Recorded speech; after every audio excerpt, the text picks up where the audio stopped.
ကဲဒီတစ်ခေါက်မှာတော့မလေးရှားနိုင်ငံကို free visa နဲ့သွားလိုက်ကြမယ်နော်ဘယ်ကနေပြီးတော့သွားရလဲဆိုတော့ဘန်ကောက်ကနေပြီးတော့မလေးရှားနိုင်ငံကွာလာလမ်ပူကို free visa နဲ့သွားတာပဲဖြစ်ပါတယ်အရင်ကဆိုလို့ရှိရင်မြန်မာနိုင်ငံသားတွေကမလေးရှားကို visa နဲ့ပဲသွားလို့ရတာပါအခုဆိုလို့ရှိရင်တော့ free visa 14ရက်နဲ့သွားလို့ရနေပါပြီနော်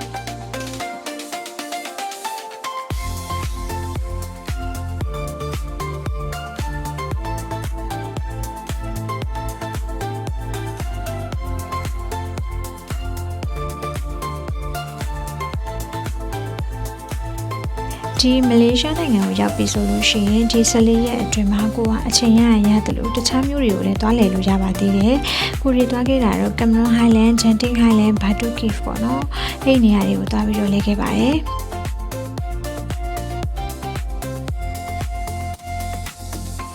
ဒီဗီဒီယိုလေးထဲမှာတော့ကွာလာလမ်ပူမြို့ထဲမှာလည်းပတ်ခဲ့ရတယ်။ Cameron Highland ကို one day trip သွားခဲ့တဲ့ဟာလေးတွေကိုထည့်ပေးထားပါတယ်နော်။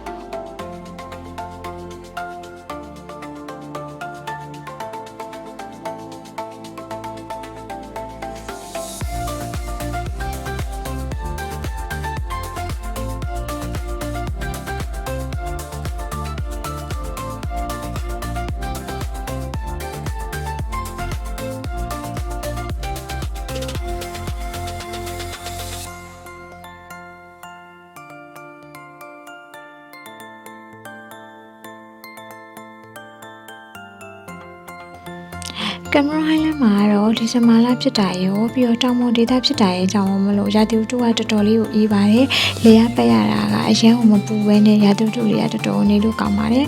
။ပုံမှန်ဆိုလို့ရှိရင်တော့ဒီပုံမှာမိုးကတစ်ပတ်ကို2ရက်3ရက်လောက်တော့ရွာတက်တယ်လို့လည်းပြောတဲ့အတွက်ကြောင့်မလို့ကိုက Cameron Highland ကိုသွားမယ်ဆိုလို့ရှိရင်တော့ light jacket လေးတွေဖြစ်ဖြစ်မိုးကဖြစ်ဖြစ်ထီးလေးတွေဖြစ်ဖြစ်ယူသွားဖို့တော့မမေ့ပါနဲ့နော်။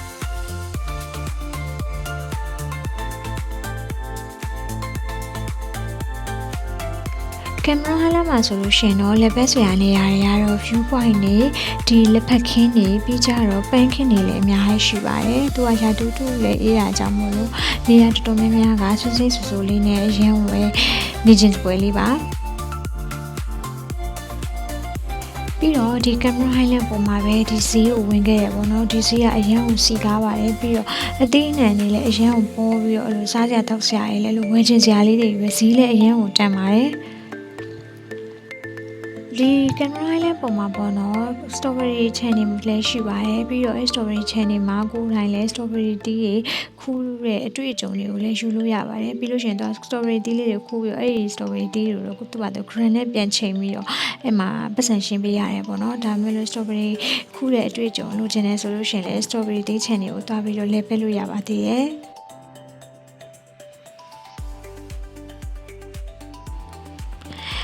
Cameron Highland ကိုရောက်ပြီဆိုလို့ရှိရင်နောက်ထပ်မဝင်မဖြစ်နေရလေးတစ်ခုကတော့ Cameron Facility